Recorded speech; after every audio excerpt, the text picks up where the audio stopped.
that? Oh, back towards the salt lick. I wish I had a greater understanding of the way things move out here. But perhaps it's just as simple as good food. One guy decides, actually, I want to go this way.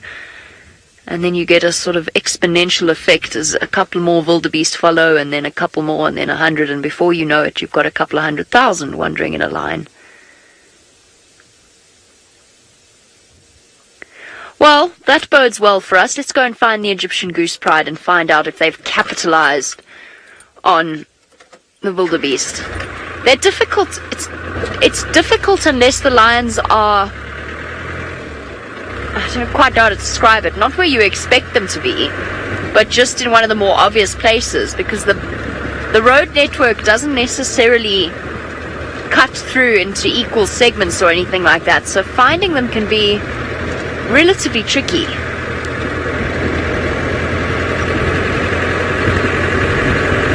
But let us not make excuses. Let's go and find them.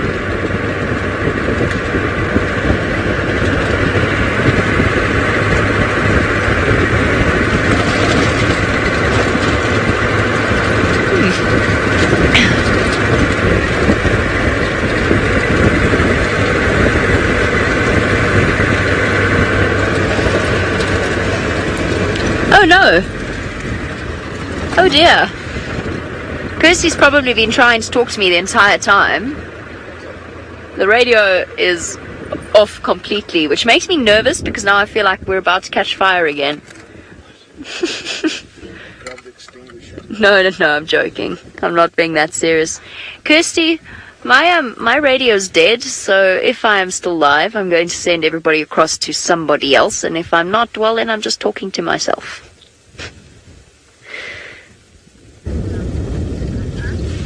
Well, we're still here with the musketeers. They have not moved a muscle. They look quite set at the moment. And I think unless something really just sort of stumbles into them, there's not much they're going to do for now. But the thing is, we are live, so you never know what might happen next. And some hapless wildebeest or a silly Thompson's gazelle might wander in, pique their interest. It is very windy at the moment. Now, on these very short glass planes, it's going to be quite difficult for this cheetah to get close to Tommy, so they're going to have to rely on something bigger. Okay, I think we're going to leave them be, see what else we can find for now. While we do that, let's go to Tristan, who's with some elephants right next to him.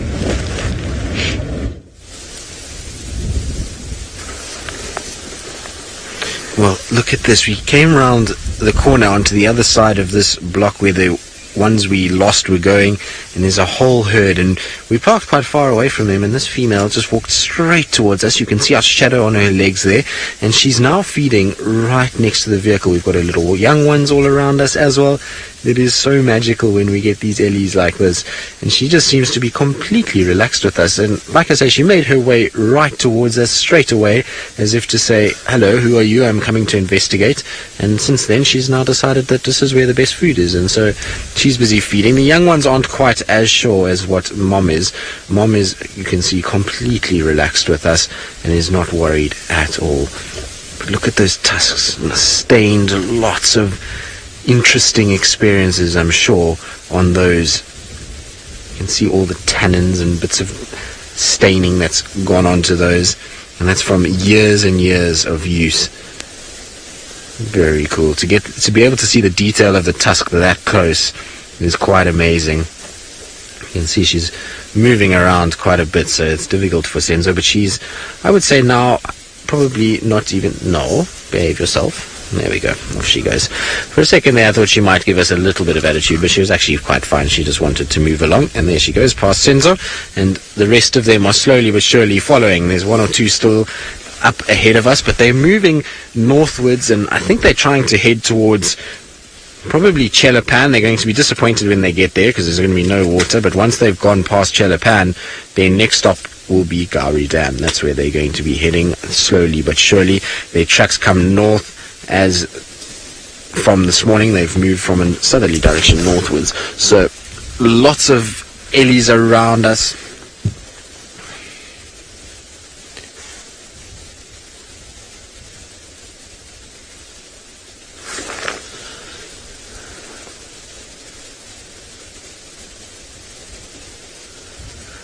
So, Chitty Chatty Meg, you want to know if elephants have a little hole on the side of their heads where liquids can run out? Well, essentially, yes, it's a gland that they've got there. So, it's an oral gland, like little gland, and an opening in the skin, and that's where they will leak from. And that gland indicates emotion in the elephant. So, when they're very upset, you'll find that that will start to leak and they'll make a lot of noise about it and they'll show that they're grumpy. But it also indicates when they're actually quite happy. No, what are you doing? So there's one of the younger elephants has come running down the hill with lots of attitude, and then as soon as I've said no, has now stopped and pretending like it wasn't going to do anything and it's just feeding. It's quite funny when these younger elephants are like that. But look at that, we can see right into your mouth. You've still got a mouthful of grass. You can't shove more in. A little glutton, this individual. But you can see, look how long the lips are. They've got big, big, long lips, and then the mouth is deeply recessed inside there. If only it would turn slightly, we'd be able to see a lot deeper, and it's quite shadowy, obviously, with the big trunk that's in the way. But that was cool to see. How are you going to behave yourself when you come past? Yes, you're going to behave yourself. No nonsense. Now, you'll find that they'll be a little bit more on the sort of, not grumpy, but a bit more feisty side this morning because of the wind that's blowing. So when it's windy, elephants often are not as gentle and placid as we'll see when it's calm and when there is no wind blowing. I just want to make sure there's no ellies behind me before I start reversing. We don't want to irritate any of our elephants. Oh, there goes a whole tree. Well, not a whole tree, but a massive branch of a guarri bush has just been broken. And there comes a little one. You see a little one running in as well. I think it got a bit of a fright, not only with the car reversing, but the tree breaking all at once. Might have been a bit much for that little one. But you can see she's pushed that tree over and broken that branch, not for that branch itself, but because there was something else that was growing in there that she wanted. So there's a root that she's after. Looks like potentially the root of an ivy grape she's ripped apart. You can smell, it's got quite a pungent smell to it. You can also smell that smell of soil where she's ripped up that root. And look how she's sniffing. You see, she's trying to find another piece of it that she can pull up. There we go. She's just pulled up a little piece, and in that will go. Now, the reason why she'll target those roots is because of all the nutrients inside there. That's going to be lots of water in there, and there's also going to be a packed full of tasty food, so that's why she's after them more than the foliage. But she had to get the branch out the way, so she pushed that first, and now she can freely feed without being hit in the face by a tree blowing in the wind. So sometimes they will just break things for the sake of it. Isn't it amazing just to watch that trunk? The trunk is so dexterous. I always love watching them feed off small, thin little roots, because they've really got to be very careful about how they do it and the way that they manipulate those little branches and roots and varying other things. There you go. See, she grabs it now with her two fingers and then she rolls the trunk around it and up she pulls. Very clever. Well done, girl. Must be so useful having a trunk. I would imagine that a trunk would be a really cool thing to have. Might be irritating after a bit of time because it gets in the way of all kinds of things, but it is very useful. They can do all kinds of fun things with their trunks, and they drink water and they are able to, feed with it and defend themselves with it. So it's a very useful object to have. I think of all the things, I know Jamie always says she would like a tail, so I suppose a tail could be quite cool, but what kind of tail? I would say that you'd have to go for something that is quite long that you could hold things with, so maybe something like a vervet monkey's tail. That would be good. Look at this little cute one just standing between the two, and you can see it's not quite sure about us yet. It's knows that mom and aunt, or mom and sister, are not too worried, but at the end of the day, it's still not it's not sure as to whether or not we are a threat. David, you're wondering why they have hairs under the mouth. Well, David, it's probably to do with the fact that they can't see under there, so those hairs, I would imagine, will have some sort of sensory feel to them, so they'll be able to get things into their mouth a little bit better. That's also coupled with the fact that hairs, like we see on ears, often help to, and eyelashes, help to prevent dust and dirt getting into the mouth itself. So I'd imagine those are the two reasons why they have it. Oh, little one, you got to keep up. Mom's running across the road. Now I'm going to try and see if I can't just get round again one more time so we can see them as they meander off towards the Mulawati.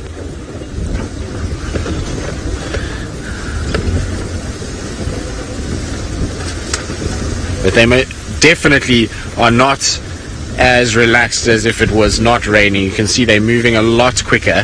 So that's one little family grouping.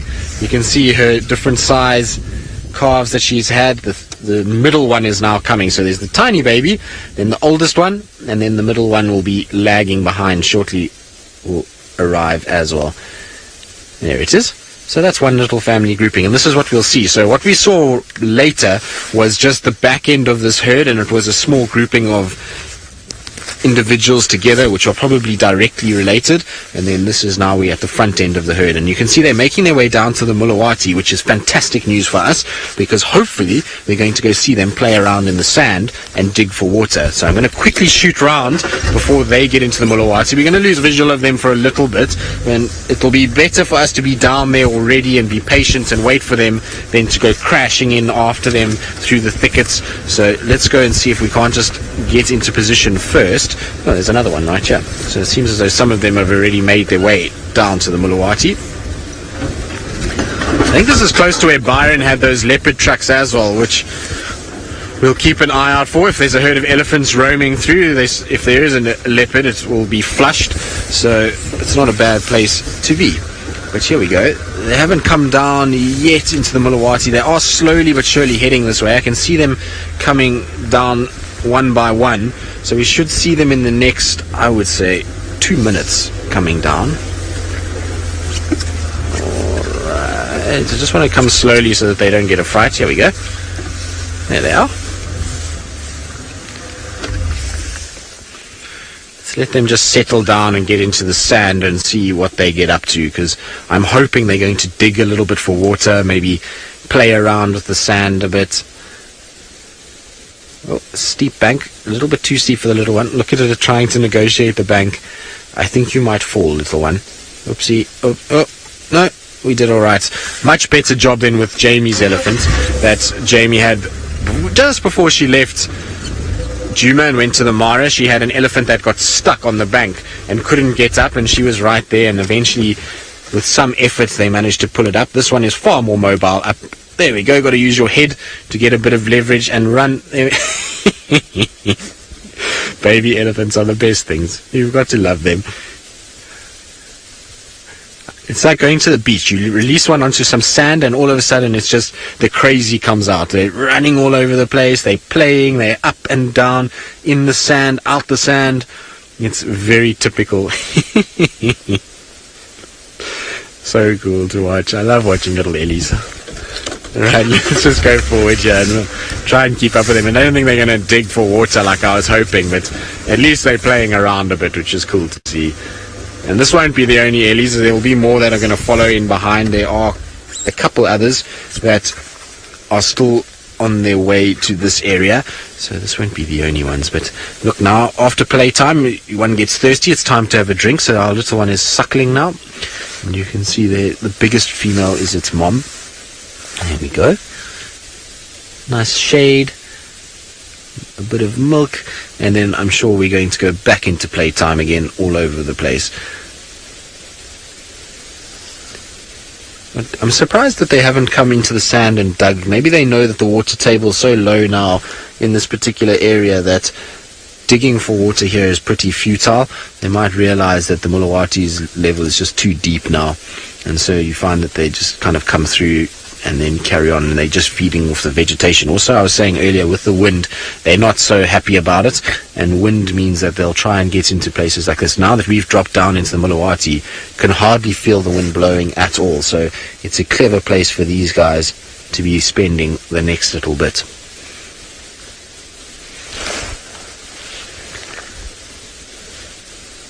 But isn't that beautiful? They seem to have relaxed a little bit now as well. They were sort of quite mobile when we first found them, but they seem to be chilling out and taking it quite easy.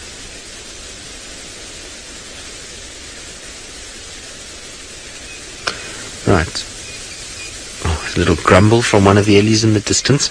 Now we're going to, like I say, carry on with them, and we'll just enjoy our peaceful scene here in the Mulawati. And while we do that, I believe Byron is being much like the ellies and relaxing and enjoying the peace and quiet of Chitwa Dam.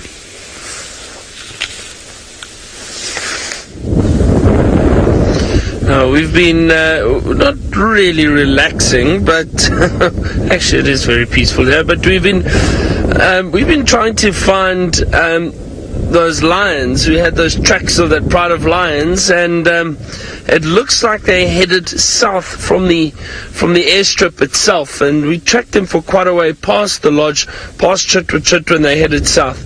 So not too sure how far those lions have gone now, but definitely from last night. Those tracks are from last night, or early this morning. We caught a glimpse of a crocodile in the dam, one of the big crocodiles that we get around here.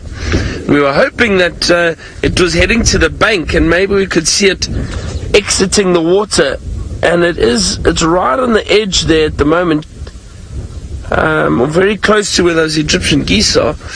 There we go, there it is, there we go, there's the crocodile. Now it would be great to see that crocodile climb out of the water and go and bask on the bank. I'm not sure if he will this morning. It is still a bit windy, it's a chilly wind, but you never know, he may go and lay on the bank, bask in the sun to warm up. The Egyptian geese don't seem too happy about that crocodile getting closer to them.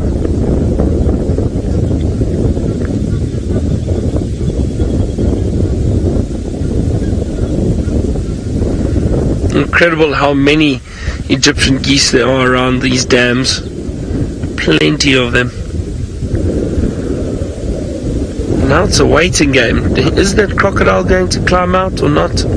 Now our friends in the Mara obviously see so many crocodiles, and doing what crocodiles do best, and hunt animals that are crossing through the rivers. We don't see that often. Yeah, I don't think I've ever seen a crocodile catch anything down in this part of South Africa, other than fish. I've seen a crocodile lunging and trying to catch catfish. What they do is they launch themselves into, basically, it's very interesting to see.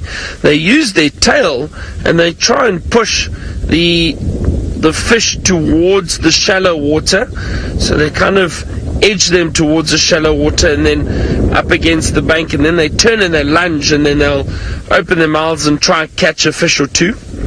I have seen that before, but I've never seen a crocodile actually catch prey that's come down to drink at the water's edge. I've seen a few crocodiles feeding on antelope, and that...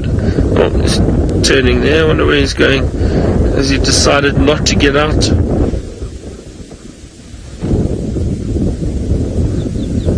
So I have seen crocodiles feeding on antelope, but never seen them actually catch something.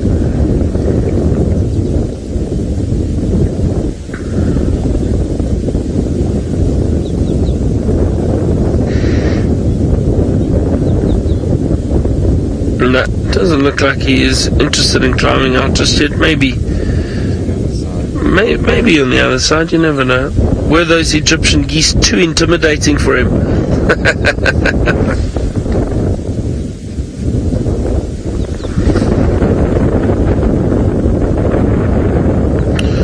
Wow, so Tristan's still sitting with that wonderful herd of elephant. I'm very jealous. Let's head back to him and see what Big Boss Man has to say about the ellies.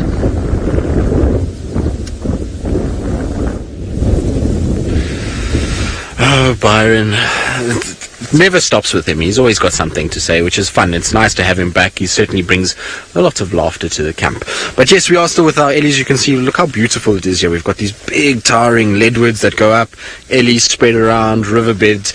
It is one of the better places to spend time with elephants. I certainly enjoy being down in the Mulawati with them, and we've had some great sightings of ellies the last few weeks inside here, so very special when they come down here. I always enjoy it, and it's such a relaxing place just to sit and watch them, and they seem to enjoy it too. They tend to relax a lot when they get in here. They find the vegetation and they just enjoy some food and take it very easy.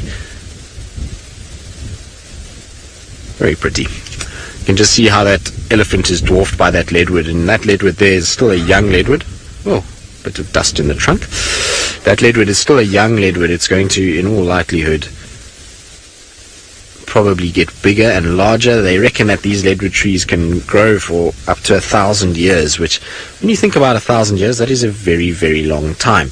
The other thing about them is when they do die eventually, they reckon that they stay standing, and the wood is so strong and so hard that it takes so long for the environment to break it down that at least for another 300-400 years you'll find them still standing after they're dead, which is absolutely phenomenal. So beautiful trees to see, and unfortunately are becoming more and more rare outside of game reserve areas. They've been cut down, and the leadwood forests are no longer what they used to be. We used to have incredible leadwood forests, and luckily here in the Sabi Sands and in various other parts of the Kruger and protected areas, we still get beautiful big forests of them. And it was one part about being at Simbambili. Simbambili had this amazing leadwood forest just on the other side of the lodge on a big floodplain, and it was beautiful. There was just big leadwoods everywhere, and you used to walk through there and feel as though you've stepped back in time, and that there was nothing else in the world. It was just this relaxing, peaceful feeling to walk through those massive trees. So it is quite special when you see them. And it's interesting, these particular leadwoods are very straight growing. The ones there around Simbambili were very different shape to what you see from these guys.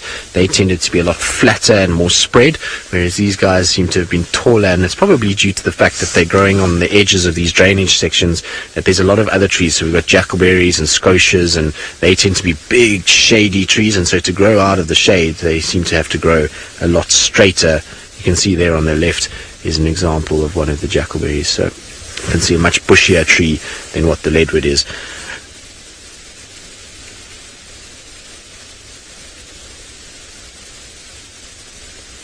Andy, you're asking if the elephants recognize our smell.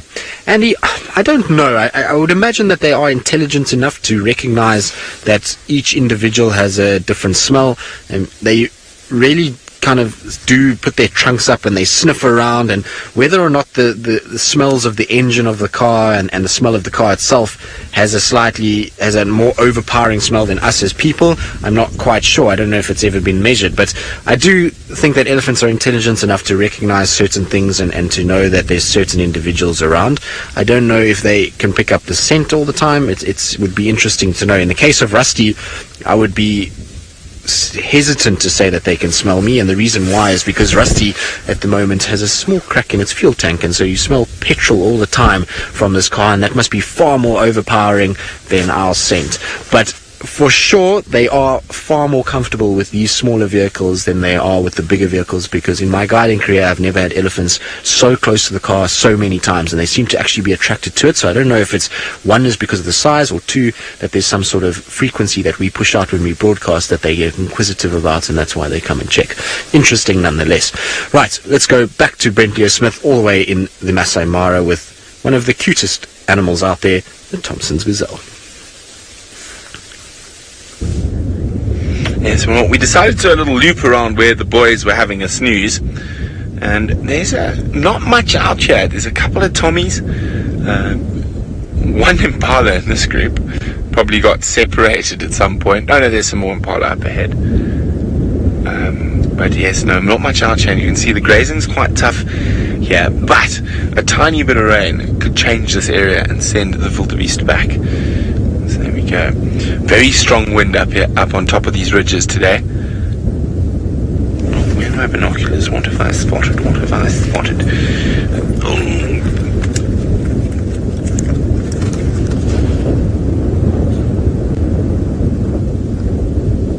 No false alarm. There's some zebras in the distance. Now, we spent the night on top of actually this ridge, but quite a bit further down last night with those cheetah. They decided to sleep in the most wind-swept, unprotected area. Now, of course, as unpleasant as it was for Dave, Nicholas, and myself, Nicholas is our ranger who's with us, it was very important for them. In case any lions or whatnot came about, they would have a very big, clear field of view, and it would be much harder for another apex predators to sneak up upon them.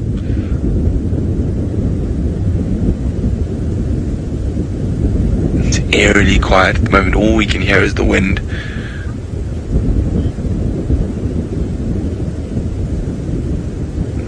Exquisite Bliss says it looks a bit like a desert out there today. There's a little bit of green in the grass, not quite desertish yet. More like, well, it's probably very typical of high veld in winter, except there's normally a bit more grass. But of course, the wildebeest have seen to that. That it's stark and beautiful. Now, different areas of the Mara have their different nuances, and I must say, I'm not quite sure, and it is beautiful and stark. And I think there are definitely areas I do prefer. But if I was a cheetah, I'd want to hang out in these areas where I could spot any potential big cats like lions or leopards sneaking up on me.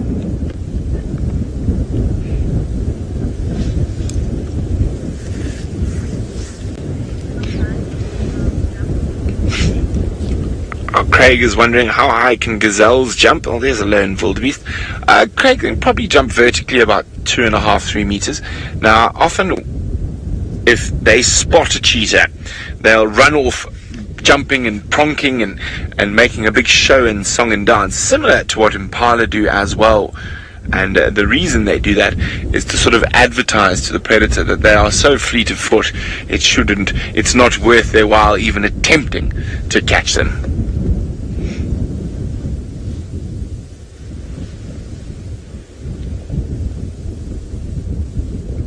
Now, that hill in the distance there is in the Mara Triangle, and just below that hill is the Mara River. So you can see we're quite far away from the other side, and I know Jamie is working down in that area a little bit to the left of that hill, which is Egyptian goose country.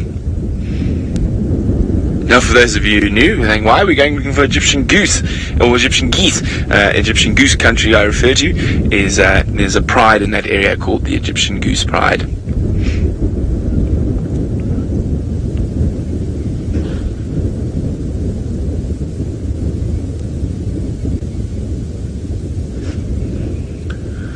I was hoping to find some Temix courses up here. We found some yesterday in this area, but we will keep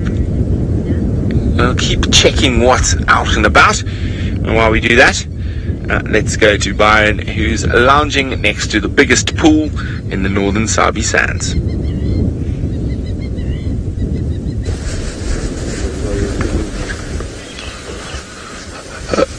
Now, we were waiting patiently for this crocodile to come out, but it doesn't look like it's interested. There's some weaver nests, abandoned weaver nests over there. It doesn't look like they're being used at the moment. Also, a number of swallows flying around. Looks like wire-tailed swallows and mosque swallows. We're hoping to see that crocodile come out, but wasn't interested. Basking on the bank, and like I said, maybe the wind is a factor because it is so windy. Possibly not very pleasant for the. Well, there is something interesting that we can show you. If we have a look at the bank over here where that little green patch of grass is, Seb. Just to the right, there's a water monitor. Sorry, keep going right. This side over there. Okay, show me on the monitor. I don't know what. Over there. Just have a look over there. It looks like a monitor lizard. There we go. Should see it. Yeah. There we go. Just to the right a little bit. There we go. Center of the screen. See him there? A monitor lizard, water monitor, busy sunning itself. The wind doesn't seem to be bothering the monitor lizard too much. Anything for a bit of warmth.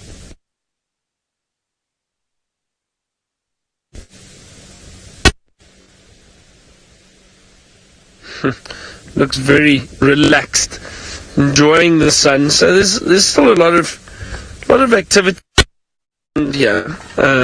Monitor lizards, birds.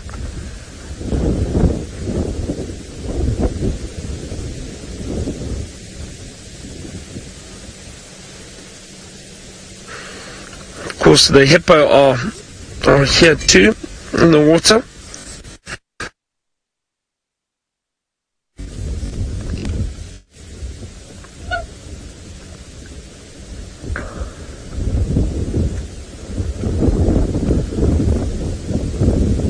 A bit more spread out than yesterday. We passed here yesterday, and it seemed as if most of the hippo in this dam were all congregated around that tree, that dead tree.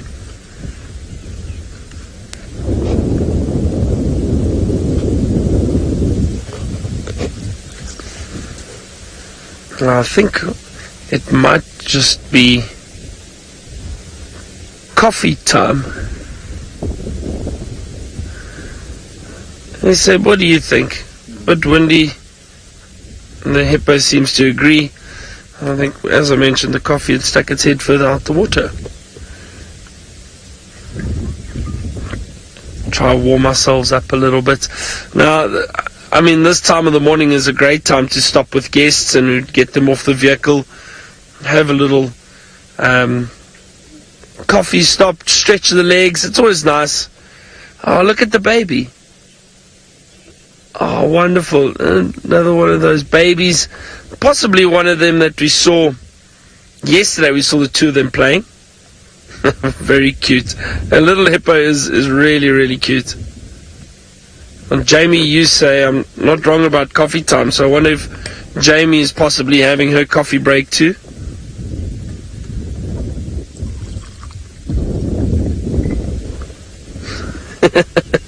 Since coffee time. Seb, have you got a...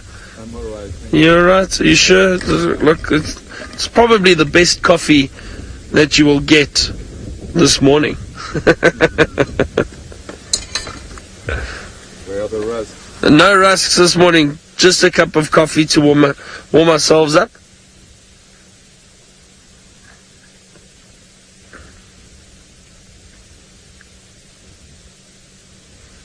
So as I was saying, it's nice to get the guests off the vehicle, stretch your legs, walk around a little bit.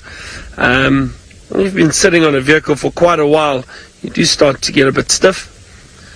And it's always nice just to take a break and listen to the bush a little bit, not just drive around constantly. Especially areas like this. There's so much going on. There's hippo, there's wonderful bird life, monitor lizard, crocodiles. You might see animals come down to drink. Speaking of animals coming down to drink, we know the herds of elephant love Chitwa Dam, and Tristan's still sitting with them. Let's go and have a look and see how he is doing and if he's got some coffee.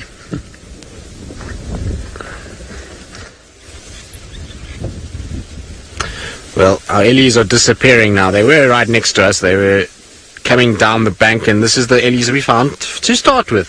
So they took a lot longer than the others to cross that thicket that they were going into, and now slowly but surely they're emerging this side and are going into the deep, dense bush to follow the others. So those are the original three that we saw. Now there should be another one that's coming on its way. I can hear it somewhere on the left. It seems as though it's in that dense thicket somewhere there. I don't know where exactly it is. I thought it would follow these two and come down the pathway that we were on, but it seems as though it's decided it's found some food, so I'll catch up with these guys as they move forward. Now I've also found tracks for a female leopard. They look like they're from during the night because elephants have walked on top, but they don't look too bad at all, and so they're heading up towards Chelapan side. So I'll go and have a little look and see if there isn't any sign there. Now, it sounds like Brent has got one of my favorite animals that often likes to hang around in groups and scuttle about, so let's go across to him and see what his little mongoose are up to. Yes, indeed, also one of my favorite animals, the banded mongoose. They are one of the more interesting smaller creatures to watch, and they are often very, very busy. Now, I've been lucky enough to have, over my childhood, we had 2 different banded mongooses as pet, Monty and Lord Montague. Now, Monty was when I was very small, Lord Montague when I was a bit bigger. So we had lots of fun. He actually used to sort out the dogs, even though he was half their size, or not even a quarter of their size. We had some big dogs. There we go. So they'll be scurrying about here, digging in amongst the dung, looking for grubs and beetles and other things. They're also very, very fond of ground nesting birds and their eggs in particular, and there's nothing quite as excited as a mongoose that has found a plover's egg or a thick knee or courser's egg, and they get very, very excited and they make the most wonderful noises, and then they'll put it between their front legs and try launch it against something hard like a rock or a tree to break it open if it is one of the larger species or bird egg species that they find. There we go, a bit of aloe grooming.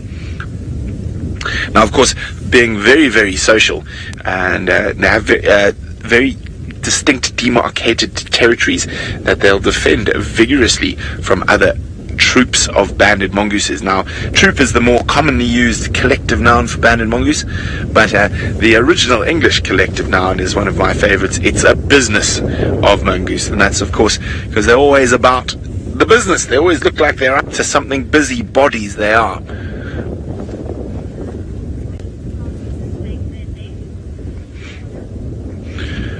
Paula is wondering, where do the mongooses make their nests? Well, they don't really have nests, they have dens, and that looks like one of their down they go, dens there. It's in disused termite mounds and holes in the ground, and I think that's exactly where they are now, and they'll have multiple different dens within a territory, as well as a bunch of bolt holes. Now, especially in an area like this, as you can see, it's quite devoid of cover. Those bolt holes form a very important part in mongoose life, because if something as sinister as a martial eagle were to come swooping from above, they would disappear at a rate of knots down one of their bolt holes or into one of their dens. Oh, and you can just see a lapwing running around in the back. Now, that's the type of bird whose eggs a mongoose would be very happy to find.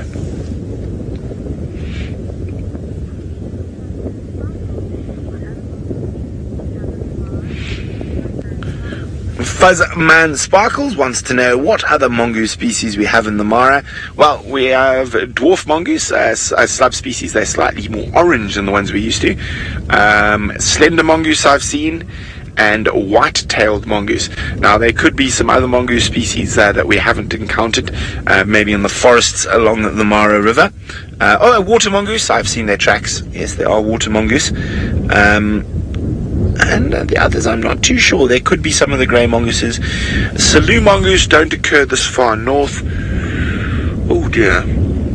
Now, I know in Kenya, in the Aberdares and some of the forested areas, like the Mao forests, there are some very cool, what they call dog mongooses, and those are very endemic and very rare throughout the forested areas of Africa. If you do yourself a favour, I think, is it Jackson's mongoose that occurs in Kenya? That could be Gabon. I'm running into the deepest parts of the recesses of my mind, trying to remember the mongoose species. But have a look on Google. Dog mongooses, and Jackson's mongoose in particular, I think they occur in Kenya, but they could also be stuck in my mind from my time in the rainforest.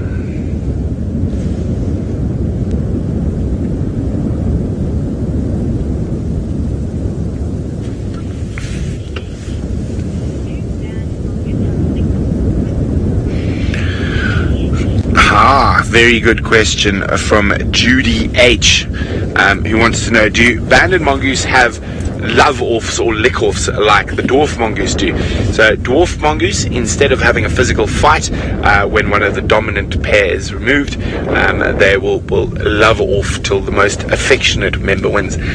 Unfortunately, these guys aren't quite as nice. They will fight quite aggressively for those top spots in the business. Well, what has Dave seen? What do you see, Dave? Oh, nothing. False alarm. Yep.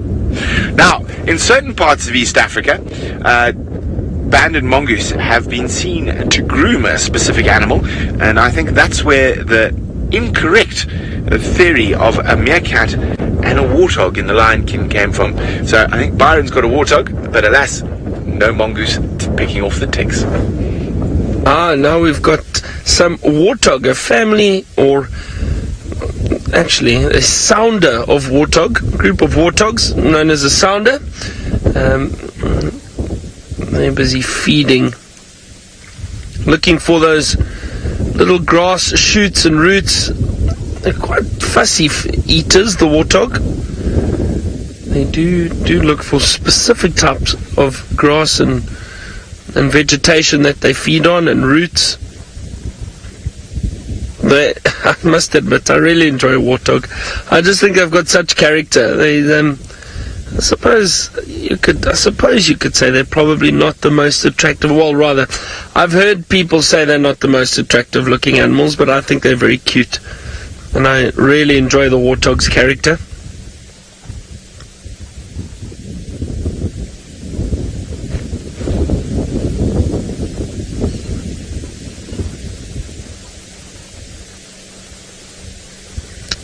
Notice how some of them actually go down on their knees to feed.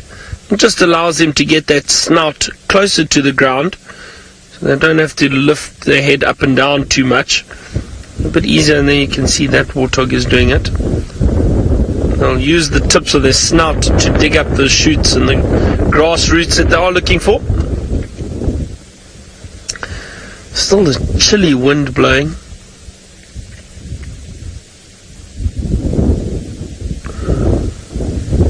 And you can see those very prominent protrusions or warts on the faces of the warthogs, and that's why they're called warthog. That one is having a good little dig there. See it throwing up some sand.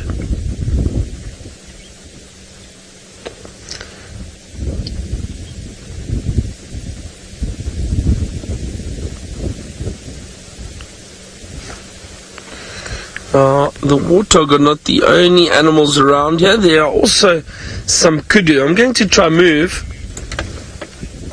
Let me see if I can get a little bit closer.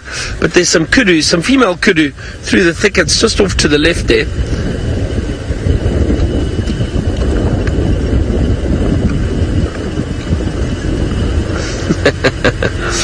Brent, you asked if the warthogs eat grubs like in the Lion King. No, I don't think they do.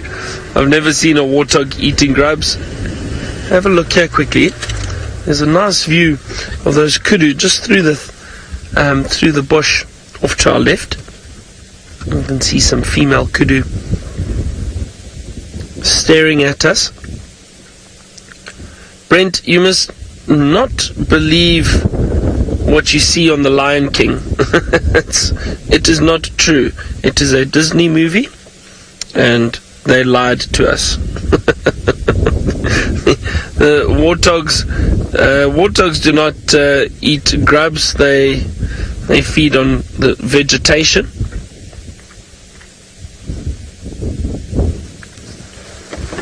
The meerkats, however, meerkats do eat grubs.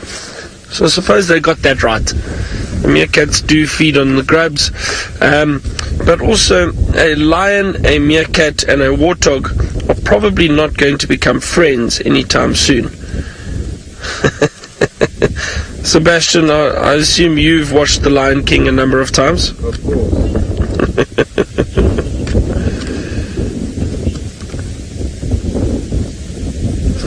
Now, somebody who is an expert on The Lion King, Jamie, and she's got some zebra. Maybe we can ask her more questions about it. Feel free to ask me more questions about Lion King. I'm pretty sure I still know all the songs off by heart. But at risk of repeating ourselves with the whole Lion King discussion, let's focus instead on our zebra, who are having the best time ever. I don't know, I see it far more often with the zebra than any other animal. They just seem to be more itchy. And they will stop and rub themselves on absolutely anything that's available, whether it's a log or a mound of dirt or a rock or a termite mound. And this one has found the perfect spot, and it's worked its way all the way along its head. Now it's neck time. I don't know what the chap at the back's doing. There's not much grass to eat. Oh, there's another one. Oh, you go right behind the ear. Perfect. That's the spot. I don't know why it's so innately amusing to watch them do this, but it is. It really is. And we're at the first of the Murrum pits, or the borrow pits, the artificially dug pits on the side of the road. The Egyptian goose love this spot, the pride that is, not the geese. And yet I think it's safe to say that there's no lions here today, which means that our zebra can scratch their itches in peace. I think they're also practicing a little bit of geophagy as well, eating or licking at the dirt in order to provide themselves with suitable mineral content. Mostly, though, it seems as though this is the perfect scratching post. Look at this! Here we go, there's a shoulder rub. Who needs a spa when you can come to the Murrum pit? It's basically the equivalent.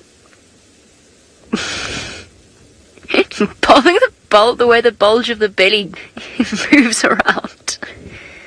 Okay, it's now time for the bottom. Here we go. Got it. Oh, no. Obviously this one's bottom's not that itchy. Oh, look. Bottom is fine. It's the head that needs attention. 1, 2, 3, 4 of them. Okay, now 3. All at the same time. Are we done now? Look at the one on the left. Head first.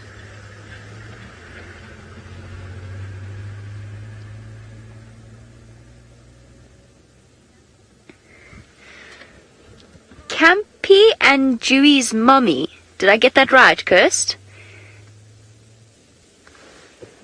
You want to know if we've seen the brown zebra recently.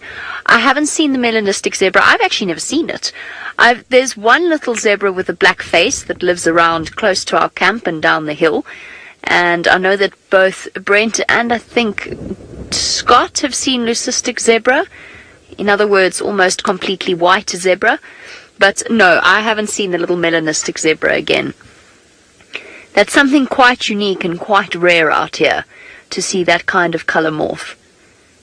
I'm dying to see one. Every single zebra herd I stop and I scour to see if there's a chance there's a dark little zebra somewhere in there. Oh wait, no, we're talking about the brown one, aren't we? We're talking about that little fluffy brown one that I saw. I'm sorry. I think my brain is not fully functional. It's not firing on all cylinders. The little brown zebra that I saw, that was so unique. No, I haven't seen it again. I have not seen it again at all. It was for those of you that missed it, it was the coolest little zebra. It was brown. It was black and, well, it was normal zebra striped, but the stripes were brown. Beautiful. Off it goes. No, I haven't, actually. I haven't seen that little brown zebra again. Apologies. Sleep-deprived brain didn't quite catch on as quickly as it should have. We've got so used to questions about melanism and leucism.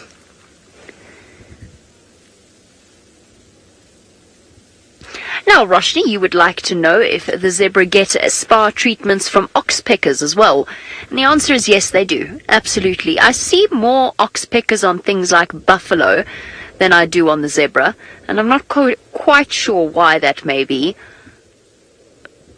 but I generally just see them more frequently on things like buffalo. Maybe it's just better food availability. But I had just drove past some zebra where the oxpeckers flew off their backs, and I thought to myself, oh, I'd better show everybody.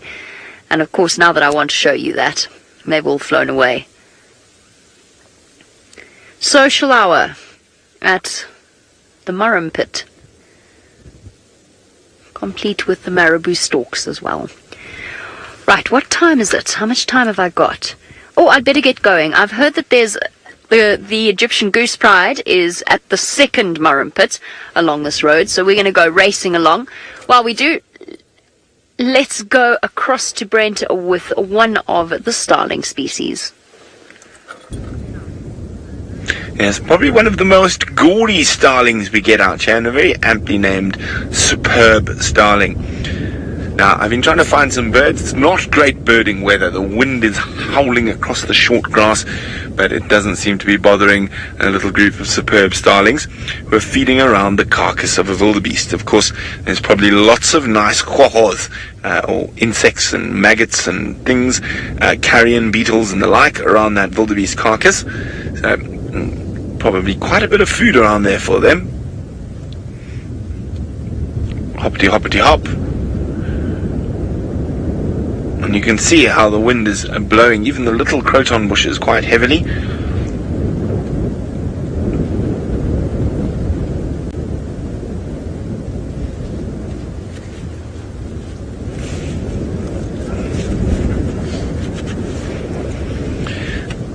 Eduardo says it looks metallic. Indeed it does. So it's got something called iridescence. I nearly said effervescence. I'm definitely the wrong thing. Iridescence in Africa. That iridescence, that shiny metallic sheen that they have is very important.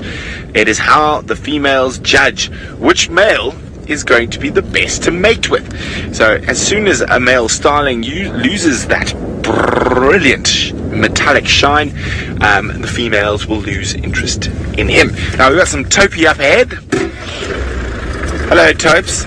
You guys don't look too happy at the moment. As I say, this area does need a little bit of rain.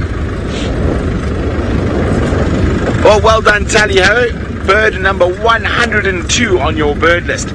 Now, let's see if we can maybe get up to 103 or 4. Possibly even 5. As I said, it can be a bit challenging in this gusty wind that we've got today. And especially not much cover for the birds here. Just the odd little croton thicket.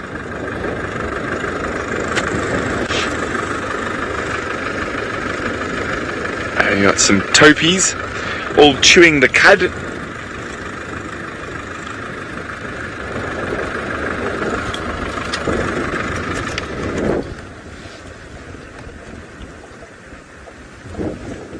I think they're probably, well, there's a few wildies in there as well, waiting for it to warm up a bit. It is still quite chilly this morning, so why waste time wandering around in the cold trying to get a snack when you can just bring one up from your stomach? And then once it's a bit warmer, maybe take a meander down to a waterhole and have a snack on the way.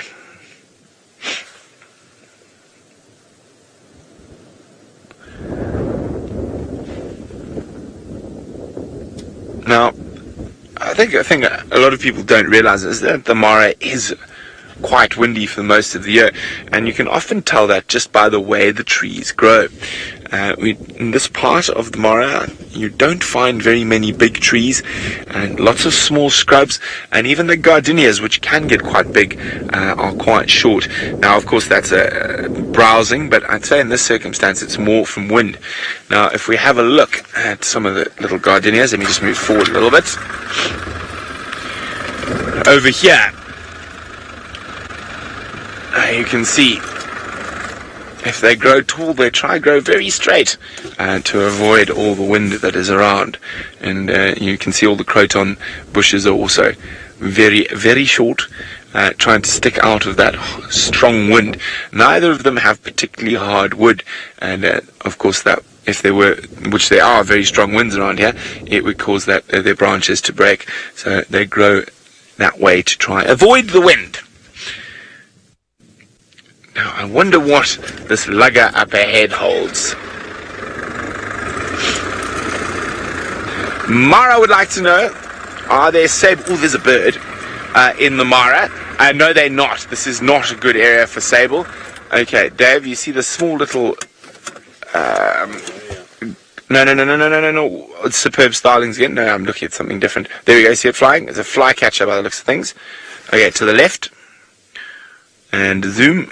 Just to the right of that big green bush. And he just popped into the thicket there, a little bit lower. A little bit more to the left. Nope, there he goes. He flew out. Where'd he go? There he is. Oh. Quite difficult at this range. Let's try and get a bit closer, but it looks to me it's definitely a flycatcher, but which? I'm not sure at that range. I've got my suspicions though. Let's see if we can get a slightly better look from here.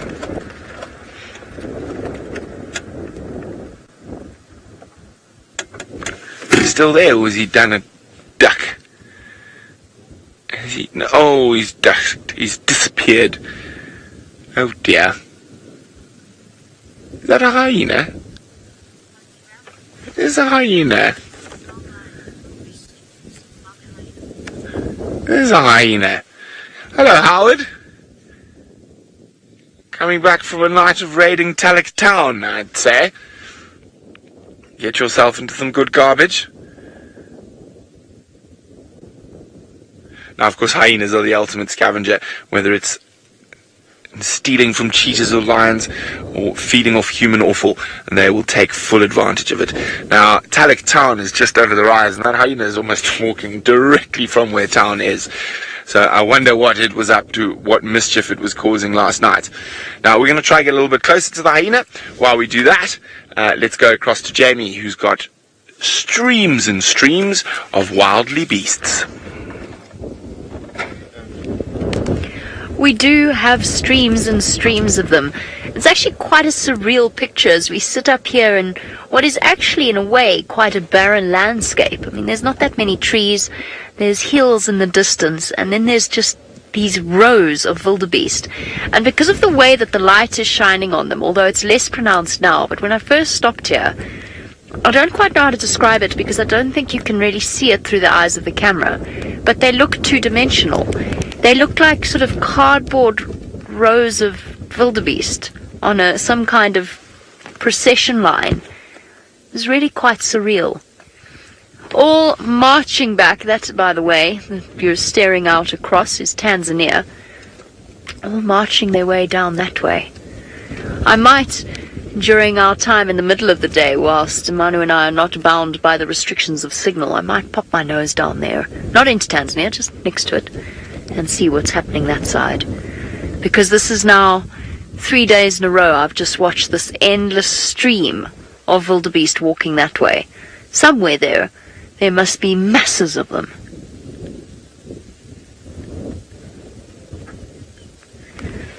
James, they do look like ants. They look exactly like ants.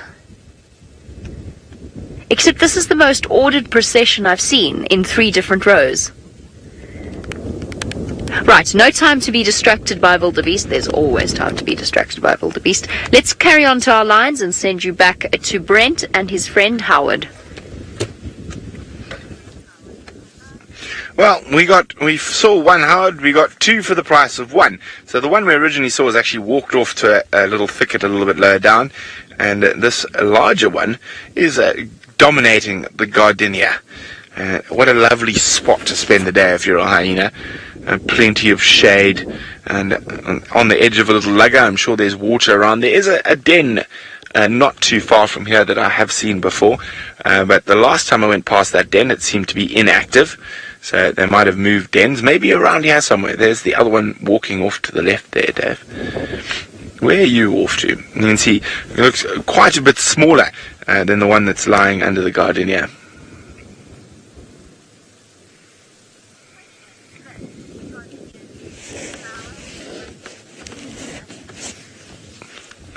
Liz is wondering, will the gardenia trees flower in spring? Indeed they will. And they have that beautiful white and yellow flower. One of the most beautiful flowers, actually just before spring normally. So probably in October into November. They are absolutely gorgeous. Well, This hyena doesn't look like it's going anywhere. It's very, very comfortable. The other one is off on a jog. Where are you off to? Now, they can keep up that loping gait for incredible distance. Hey, you.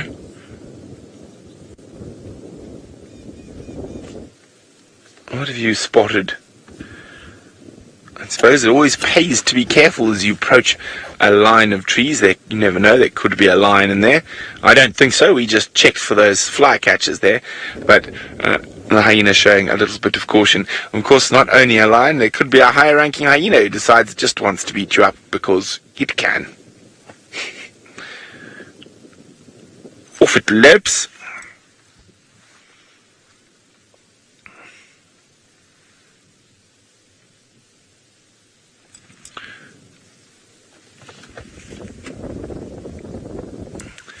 I think we're going to lope towards Talik slowly and see if we can find some breakfast.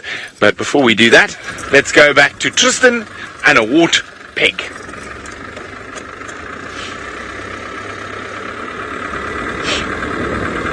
Bush.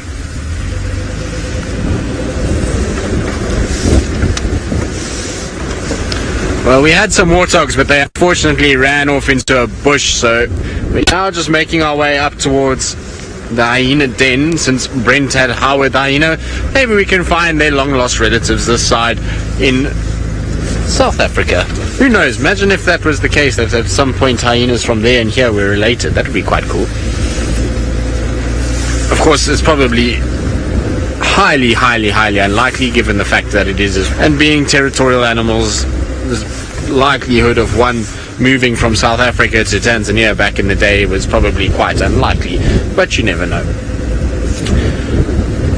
Hopefully it'll be active today. It's been, like I said, we've checked it a few times and no real sign of activity, so I'm hoping today is a little different and we do get something at the den itself.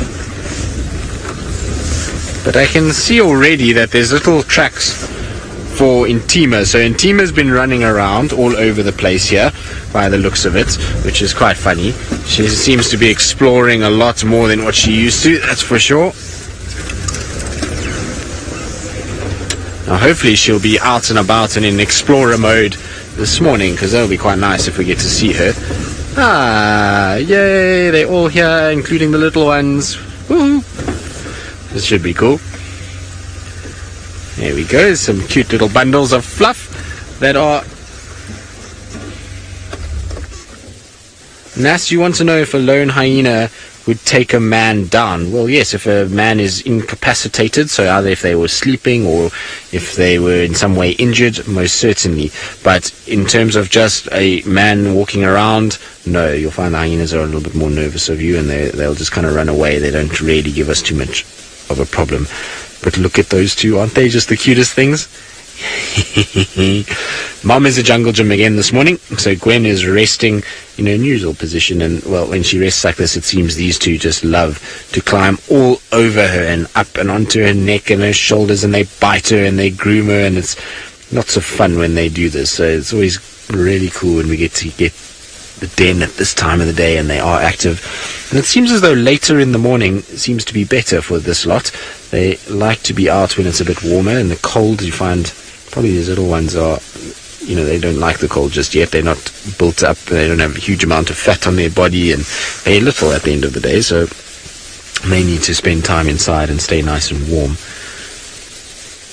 I can hear something moving around close by. I wonder if there isn't another hyena around. You can see Gwen every now and then just lifts her head to look. Oh, isn't that adorable? Nothing like using Mom as a pillow. And I'm so glad to see that they're doing fine, because often when we get cold snaps like what we just had, from very warm weather to cold weather, you find that there sometimes can be casualties in young animals. We see it a lot with the impala lambs when we get very cold bursts when it's been warm, and so I'm glad that these two are fine. And that's the advantage of having a den site, so having a place like a termite mound where they can go inside and stay out of that freezing cold wind will mean that these guys actually will be quite warm. Also, you'll find that termite mound is going to absorb heat through the sun, and so it will keep those guys nice and warm inside there. Mom's rest is not over, I'm afraid, or it's not about to begin, put it that way. She might have been out all night, but little ones are starting to play. And you can see a size comparison. It's amazing that that little thing will eventually be the size of its mother. Little ear grooming. You can't put your head inside there, no. These two are just too cute. And you can see the one is much lighter on the head already than the other one. So one has got a more kind of hyena. It will also age that we'll start to see them lightening up fairly shortly. What are you doing in that ear?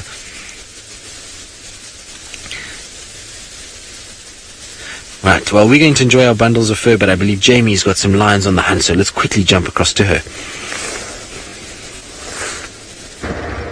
We've got a lioness walking straight towards an unsuspecting herd of zebra.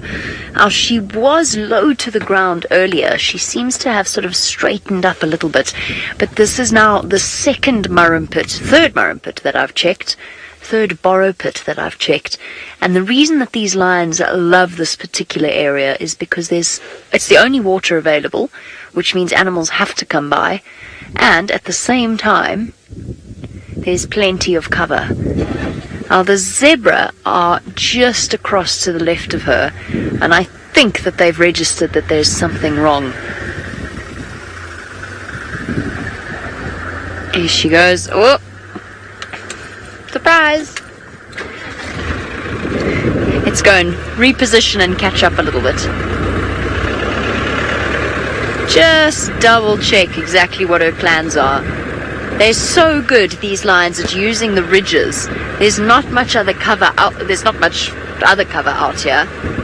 So they've got used to using the rocks and using the ridges. And she's actually not that full either.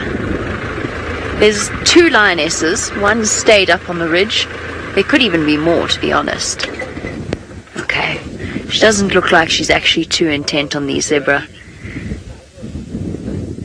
She changed her mind, changed direction, and is about to take us into one of the most difficult areas to off-road in. Byron.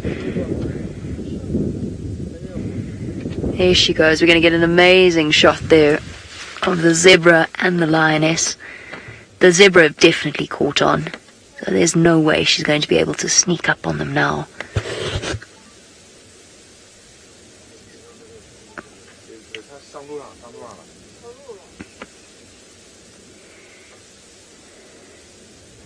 So this would be one of the lionesses of the Egyptian goose pride.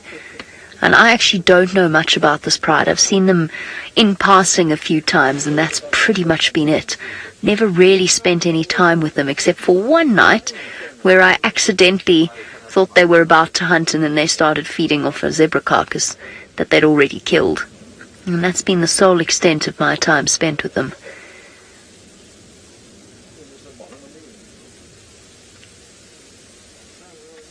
Sniffing around. Is this the lioness with the young cubs, I wonder? She's ducked into the culvert under the road. We're going to go and catch up with them. Let's go across to Brent with something feathered. Well, this is definitely out of all the sandgrouse. Oof, definitely one of my favorites, the yellow-throated sandgrouse. Now, I've seen quite a lot of them in this area. I've only ever seen them once in the triangle.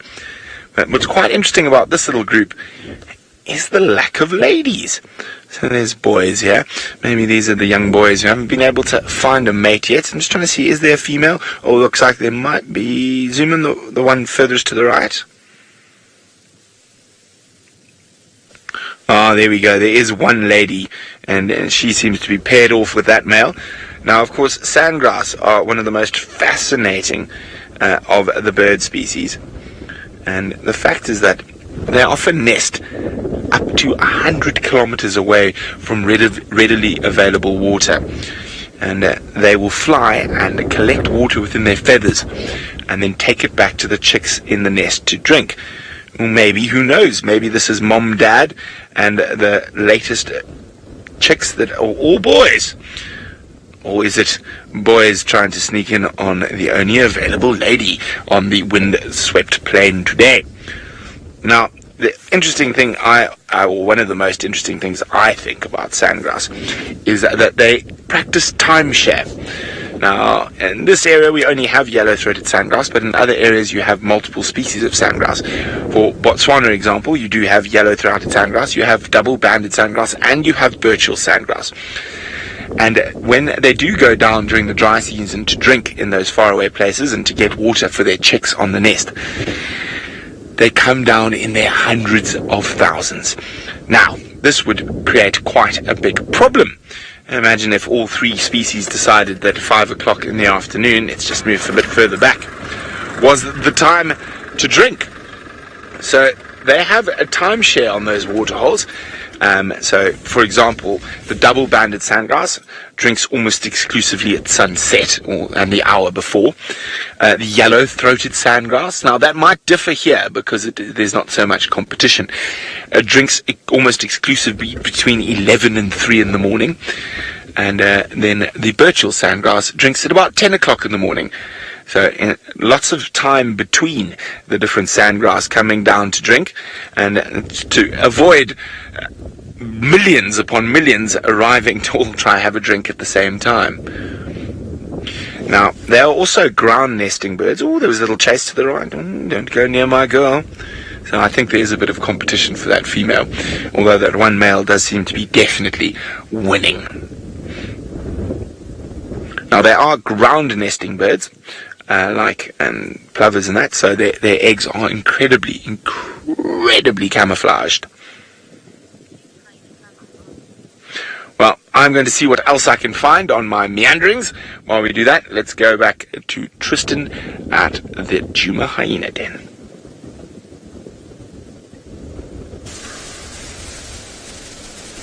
Well, these two are just too cute for words. They're busy playing around, and poor Gwen is trying to sleep, but there's no chance. They keep biting her and squeezing themselves between her legs and just generally being up to no good. You can see they are tucked together.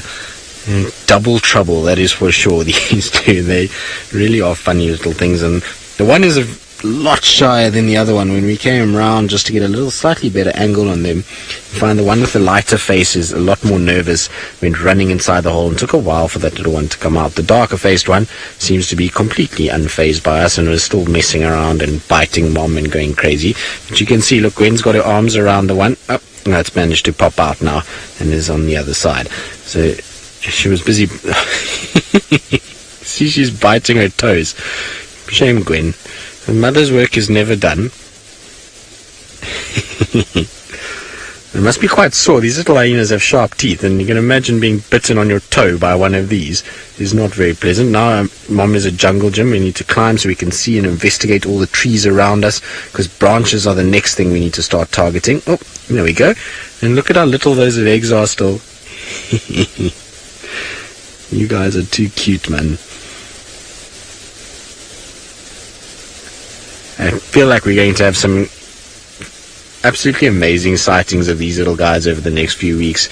And we've only had them for a week, and already just over a week now, and already they're starting to kind of endear themselves to all the presenters that have seen them. And I'm pretty sure Taylor's going to absolutely love these two, and I know Ali will die if she sees these. So there's going to be a lot of very happy girls, I would imagine, at camp when these little ones come out for either one of them.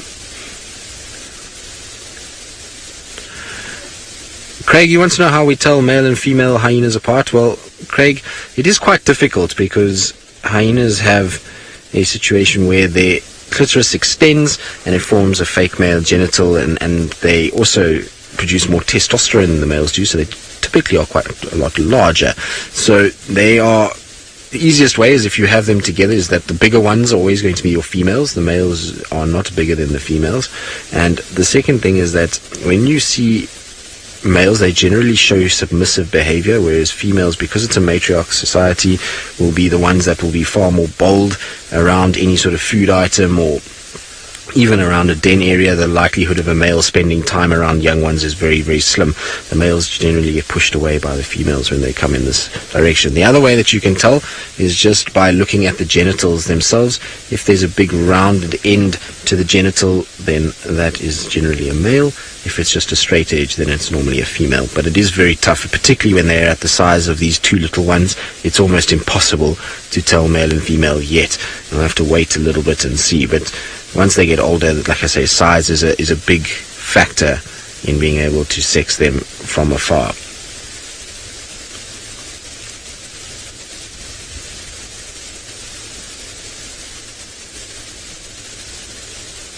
But these two are so playful. Look, Mom's got it pinned by the head between her legs, and it's still not strong enough just yet to lift Mom's leg. There we go. Now, I believe Jamie's wildebeest have started to run, and hopefully that means something is chasing them. Let's quickly go across to her.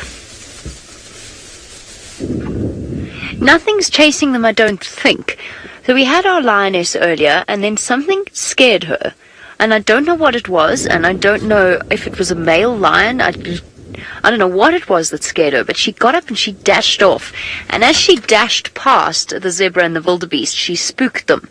And now, once one goes, everybody goes. So now we've got an entire procession galloping along in a line, as opposed to proceeding with at a sort of sedate pace. They're now racing off. Now this is a sort of a little taster of what it's like in the dark, but not quite. In the dark, it is absolute chaos. The wildebeest don't run in a line like this. They run in a group, and then you've got about 6 different groups of them all running in different directions, and all of a sudden you look up and there's this line of them racing at you, and they're so panicked that they don't pick a direction. It is utterly chaotic and actually quite scary. Here they go. Endless line of racing animals. Now I've lost my lioness, and I don't even know why. I don't even know what scared her. Can't see anything. We checked so carefully. I'm going to have to find a way to get around. They're still coming. They are still racing. These wildebeest at the back don't even know why they're running. They just know it's time to run. And I suppose it doesn't pay to be the one cynic who stays behind.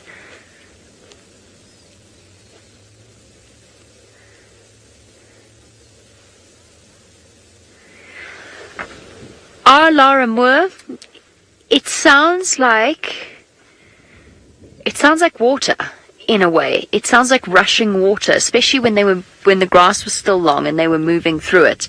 Yes, it does sound loud. It's chaotic. You can hear the hammering of thousands of feet.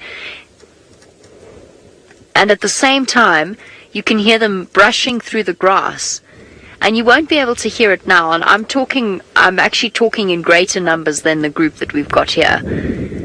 But it's quite an overwhelming and actually quite a disorienting sound.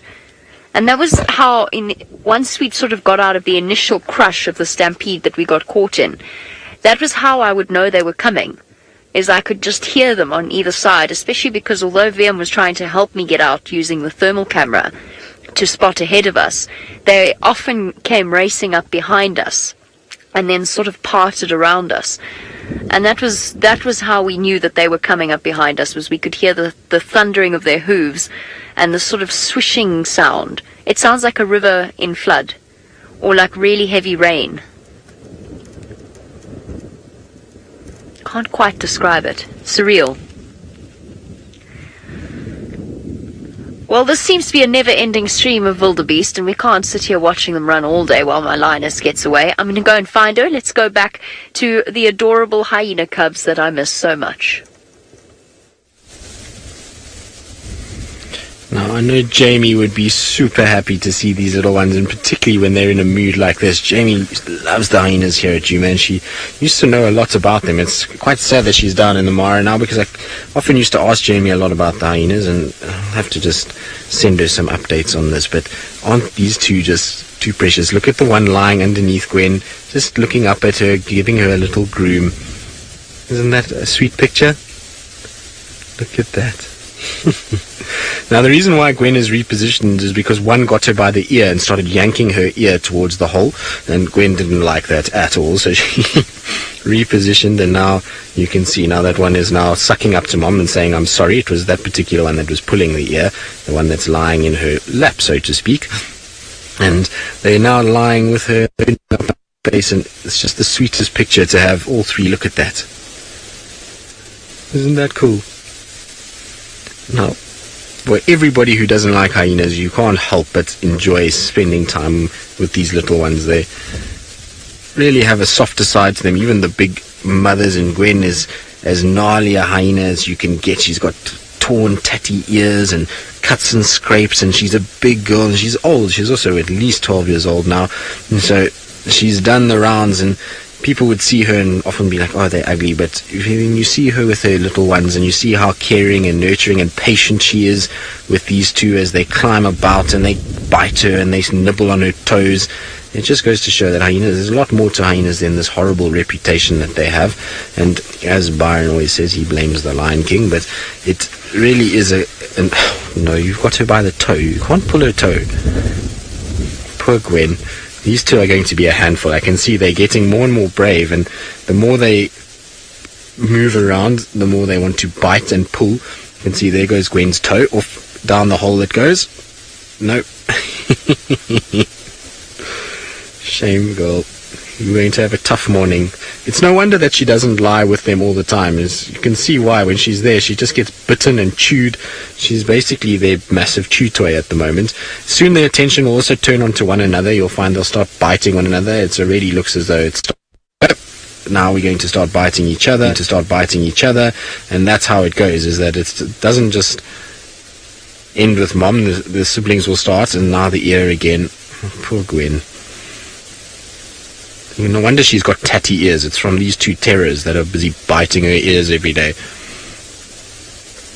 And luckily their teeth won't be too long just yet, but in a few weeks' time, poor Gwen is not going to be able to allow this kind of behavior. It's going to hurt a lot more. Oh, there you go.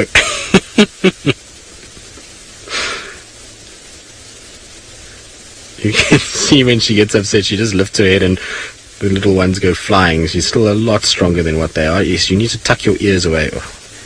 Now it's both of them chewing the ears. This is not the coolest thing.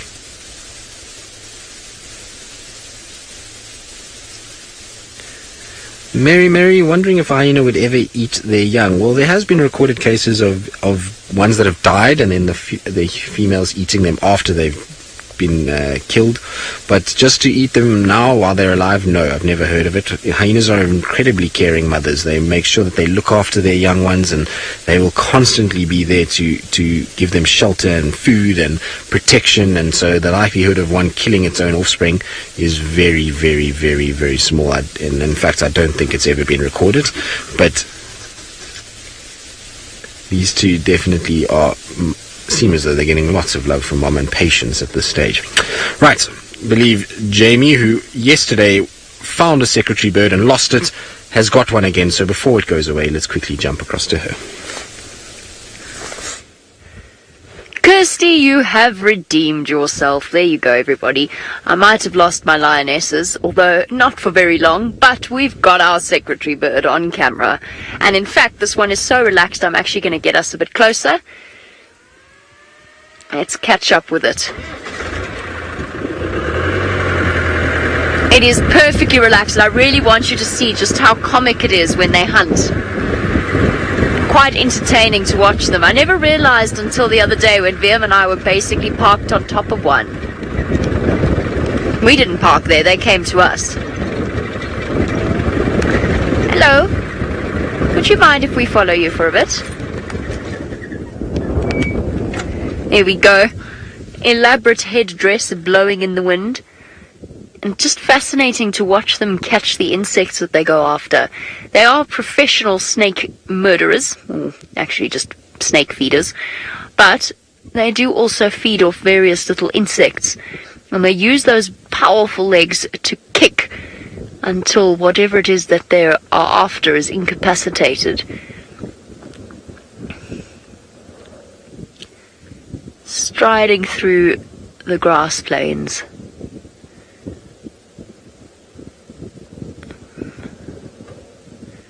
Come on, I'm going to find something soon.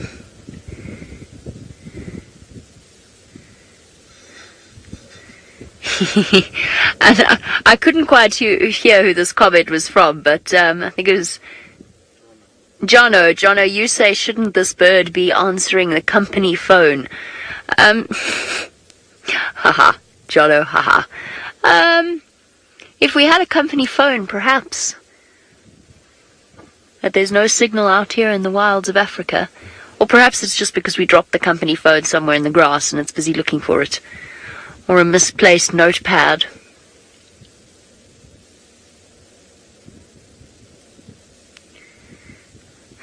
Francis, in Israel, you want to know if these birds can fly. You know what, Francis? Kirsty knows the answer to that very well. And the answer to that is yes, they can. And they can fly away very quickly when you're desperate to put them on camera, which has happened to me twice in a row. So I'm very happy to say that we finally managed to get one on camera. Oh, did it catch something? Got something? Oh, what's that? I couldn't see what that was. It went so quickly.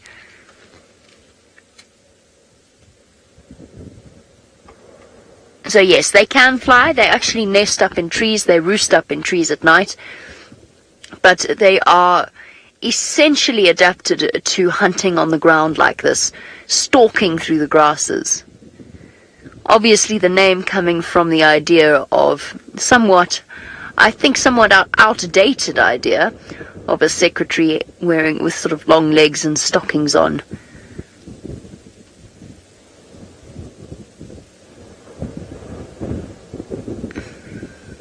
Ferocious looking birds.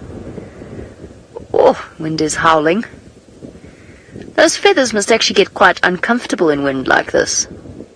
Especially the ones at the top of their heads. It's getting away, Manu. Good grief, we'd better catch up. I can see where our lionesses are, or the direction that they're in, just by the expression on the topi's face.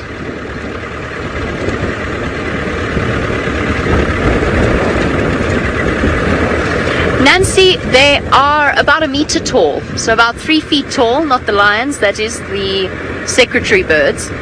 But they are actually quite tall. They might be just a little bit under 1 meter, but about 1 meter, just under 1 meter tall.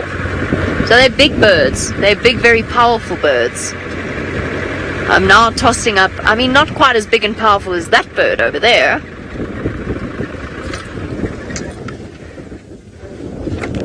There's an ostrich as well.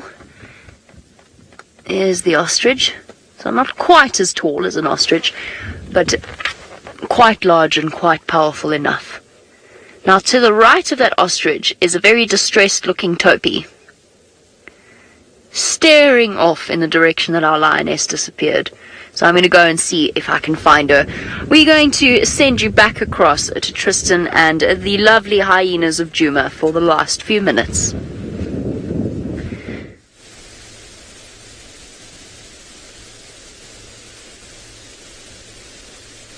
Well, these two are starting to get braver. You can see they're coming down the mound slowly. It's more because they want to bite grass. But at one point they were very curious about us, and they started coming a little closer towards where we are and watching us and looking. There you go. You can see they're coming to this far edge now. And they're very curious as to what we are and what we're doing. They keep coming and looking, and they stare at us, and any little rustle of my jacket or movement definitely goes with notice. They'll look and they'll stare and they're trying to work out what's going on. But of course, because Gwen is relaxed, they're learning slowly by us spending time here that we're not a threat. And soon we'll find that these two little terrors will come down and start biting around the car and doing exactly like Intima does, where she's just completely non-fazed by us. Look at these two. You can see they're starting to get naughty. The first few times we saw them, they were very unsure and very quiet, and they suckled from mom but didn't really do too much. Now they're getting to the age where games are starting to be a part of life, and they push each other around and bounce around all over the place. And this is the best time to be at dens, is when you've got little ones of this age, because they really are so full of character, and there's lots that goes on, and it's just a joy to actually watch them and see how they grow and develop. Poor Gwen. Now look at that. They're on top of her head.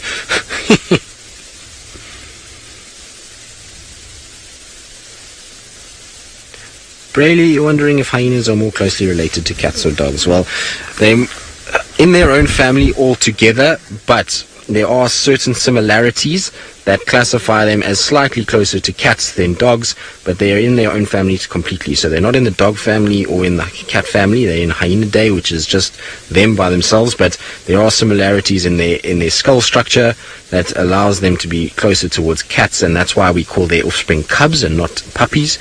And so they are actually a little bit closer to them. Now, unfortunately, it is that time of the day where we need to start saying goodbye. It's getting warmer and the animals are starting to go to sleep, as you can see with Gwen, and so we're going to start heading back for breakfast. Now, I'm sure Brent and Jamie and whoever was on camera with them, because I'm not quite sure, say their goodbyes as well, and Kirsten the Mara. But on this side, I'm sure Byron is probably back at camp already and has eaten most of the breakfast, given how he likes to feed. So I'm sure he also sends his goodbyes with Seb. But from myself and Senzo, we'll see you all